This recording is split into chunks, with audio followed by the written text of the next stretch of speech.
আপনারা পাকিস্তান চান নাই, এটা ঐতিহাসিকভাবে হইতে পারে, ভুল হইতে পারে। এখন 1971-এ ফির আপনারা বাংলাদেশ চান। আবার 1979 সালে শহীদ রাষ্ট্রপতি জিয়াউর রহমান ধর্মভিত্তিক রাজনীতির অনুমোদন করলে আপনারা আবার জামায়াত ইসলামী বাংলাদেশ শাখা নামে শুরু করলেন। আইডিয়াল, আচ্ছা আচ্ছা, তারপরে জামায়াত ইসলামী হয়েছে তো বাংলাদেশ হিসাবে। এখন আমি আর জম্মু কাশ্মীর আর আজাদ কাশ্মীরের 1953 আর 74-এ যাওয়ার দরকার নয়, ওখানেও দুইটা শাখা আছে।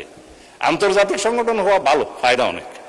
তো এখন 71 সালের স্বাধীনতার সময় আপনারা আপনাদের ভূমিকা সম্পর্কে আইনগতভাবে কদিন আগে এখানে আইন করে পাঠ করে দিয়েছেন যে জাতীয় মুক্তিযোদ্ধা কাউন্সিলের আইনে যে তৎকালীন জামায়াতে ইসলামী স্বাধীনতা যুদ্ধের বিরুদ্ধে ছিল, আপনারা এখানে বসেছিলেন, এটা ফয়সালা হয়ে গেছে। আর আপনারা যে ইতিহাস বলতে বলেন 100 বছর ইতিহাস জানতে হবে, কেবল তো 79 আসলাম। 1986 সালে আপনারা হোসেন মোহাম্মদ এরশাদের আন্ডারে জাতীয় বেইমানির ইলেকশন আপনারা যান নাই, আওয়ামী লীগের সাথে যান নাই।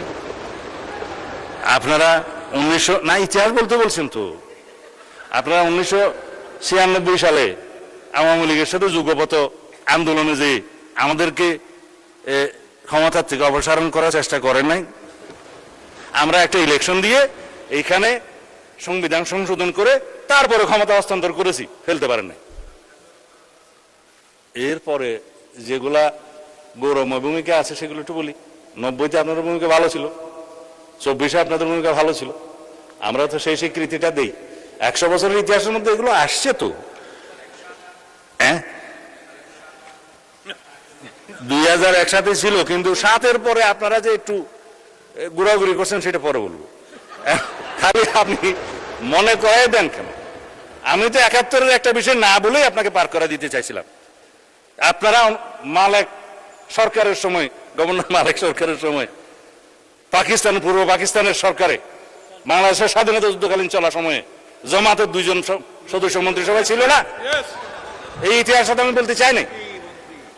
হ্যাঁ, আব্বাস আলী খান শিক্ষামন্ত্রী, এম ইউসুফ রাজস্ব বিভাগের মন্ত্রী ছিল তো। আস্তে করে চাইছিলাম একটু এগুলো না বলি, আপনারা আবার শাহ আজিজকে তো আমরা বুক ফুলে বলি। শাহ আজিজুর রহমানকে আমরা প্রধানমন্ত্রী বানাইছে আমাদের শহীদ রাষ্ট্রপতি জিয়াউর রহমান। অসুবিধা কি আমরা তো স্বীকার করি। হ্যাঁ হ্যাঁ, জামাত ছিল না তো, জামাত ছিল না, ঠিক আছে। সেই ডিবেট আপনারা করবেন, সেই ডিবেট আপনারা করবেন ফ্রম ইউর সাইড, আমরা করব না। তারপরে আপনি বললেন যে জামাত ইসলাম ইসলামী দল। ভাই সব জামাত ইসলাম ইসলামী দল আপনারা যখন বলছেন, অবশ্যই তো কি রকম ইসলামিক দল একটু পোস্টমর্টম করি।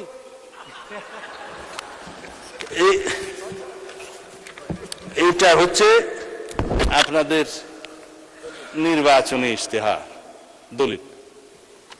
এটার মধ্যে মনে হয় 93 পৃষ্ঠা আছে, খুব রঙিন রঙিন পেজ, দেখতে খুব সুন্দর।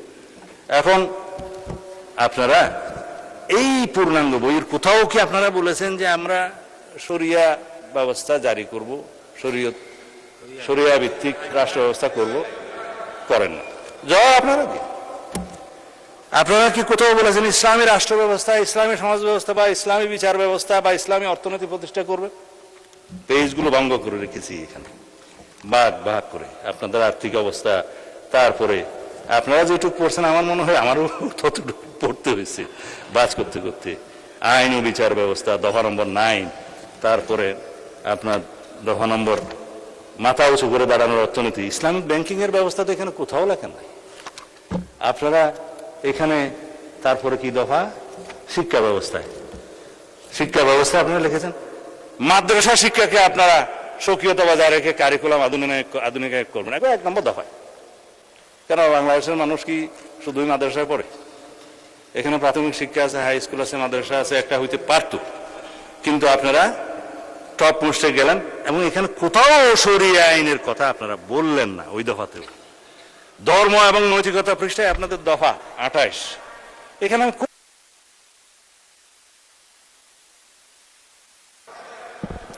মাননীয় মন্ত্রী, আপনার স্পিচ অলওয়েজ ইন্টারেস্টিং, বাট আপনি 2 মিনিটের মধ্যে শেষ করবেন প্লিজ, 2 মিনিটস। যতক্ষণ চাই দিতে আমাদের থেকে কাটা যাবে না না না, সেটা হয় না মাননীয় মন্ত্রী, বলছেন তো। এটা হ্যাঁ, কি বলতে চাচ্ছেন মাননীয় চিফ হুইপ? মাননীয় স্পিকার, আমি যে সময়টা বক্তৃতা দিতাম সেই সময়টা ওনাকে দেন। আপনার নাম তো লিস্টে নেই মাননীয় মন্ত্রী, চিফ হুইপ লিস্টে নেই। আপনি দেন, যেটুকু কাটা যাবে সেটা ওনার থেকে যাবে। মানে স্পিকার, ইসলামের রাষ্ট্রে নাই। মাননীয় মন্ত্রী ঠিক আছে, 5 মিনিটের মধ্যে শেষ করবেন প্লিজ। আপনিও মানে স্পিকার যা শুরু করছেন, ইসলামী রাষ্ট্র ব্যবস্থা নাই, ইসলামী শাসনতন্ত্রের কথা বলা নাই, ইসলামী সমাজের কথা বলা নাই। তারপরে যেটা আমি এখন বলতে চাই নাই সেরকম কথাটা বলি। এখানে একটা কাগজ আছে, কাগজটা কোথায় যে রাখলাম, আকিমউদ্দিন, যেটা তাদের ইয়ের মধ্যে মনোগ্রামের মধ্যে ছিল, সেই আকিমউদ্দিন এখন আর নাই। এখন কাগজটা খুঁজে পাচ্ছি না, প্রিন্ট আসছে না। হ্যাঁ, এখন দেখেন, আপনারা দিন প্রতিষ্ঠা করবেন, আপনাদের মনোলোক থেকে আকিমউদ্দিনটা সরাই দিচ্ছে বা ফাইনাল করেন নাই। বিদেশি ডিপ্লোম্যাটদের সাথে আপনারা যেমন সাক্ষাৎকার করেছেন আপনাদের আমির সাহেব, পিছনে সেই ছবিটা আছে। আমার কাছে সব কাগজ এখানে আছে, কাগজটা জাস্ট এখন উল্টাইলে পাবো। সব নিয়ে আসছিলাম, কোথায় যে গেল। হ্যাঁ, সেই আকিমউদ্দিনটা এখন নাই। আপনাদের মনোগ্রাম থেকে দিন কায়েম করে যখন ফেলে দিলেন, আপনারা নিজেদেরকে ইসলামী দল কিভাবে কায়েম করবেন, দাবি করবেন? আর আপনারা এইখানে আমি কয়েকটা উদ্ধৃতি দিই। আপনারা ইলেকশনের আগে এই সাক্ষাৎকারগুলো দিয়েছেন। জামাতের আমির সাহেব বলেছেন ক্ষমতায় গেলে শরিয়া আইন বাস্তবায়ন করবেন না, 14 জানুয়ারি 2026 বলেছেন। শারদীয় দুর্গাপূজা উপলক্ষে হ্যাঁ শুভেচ্ছা, এটা ঠিক আছে। জনাব আব্দুল্লাহ মোহাম্মদ তাহের বলেছেন আমরা কবে কোথায় বলেছি জিতলে আমরা বাংলাদেশে শরিয়া আইন আনবো, এটা হচ্ছে 18 সেপ্টেম্বর 2025। তারপরে রোজা এবং পূজার মুদ্রা রেপিট উপিট, সেটা তো আমার এক ভাইজান বলেছে, আমি এখন বললাম না যেহেতু উনি এখানে প্রেজেন্ট নেই। এখন আপনাদের যে সমস্ত বক্তারা এখানে বক্তৃতা দিয়েছে এগুলো বললে তো আপনারা কিছুক্ষণ, এগুলা আছে এগুলা কিছুক্ষণ পরে আপনারা ওয়ার্কআউট করতে চাইবেন, আমি আর বললাম না। কারণ ব্যারিস্টার শাহরিয়ার কবিরের বক্তব্য বলতে চাই না, তিনি উপস্থিত নাই।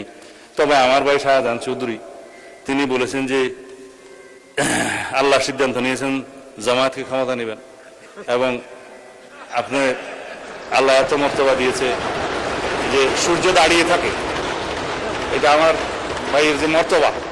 আপনি এটা রেকর্ড ভিডিও আছে, বলেন আপনি যে কালকে আমার মুফতি বানাইলেন, তা আমি তো আপনার স্বীকৃতি দিতেছি আর কি, যে আপনার কাছে এত আল্লাহ মর্তবা দিয়েছে যে আপনি বললে সূর্য দাঁড়ায় থাকে।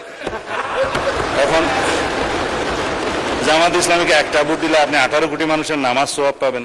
যেহেতু এখানে এমপি সাহেব আছে, আমি এটা বলতে পারি, ইতি জনাব আমির হামজা মাননীয় এমপি।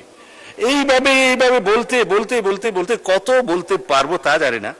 তবে আপনারা সর্বশেষ জেনে রাখুন, মওদুদি ইসলাম বনাম মদিনার ইসলাম নিয়ে একটা বই লেখা হয়েছে, এবং যেগুলো আকাবির যারা মুরব্বীরা, কবির থেকে আকাবির আসে আর কি, প্লুরাল, মওদুদি রচনাবলী প্রসঙ্গে আকাবিরদের পর্যালোচনা। এত কিছু বলবো না, যেহেতু মানে স্পিকার সময়ের দিক থেকে খুব কিপটামি করতেছে, সেই জন্য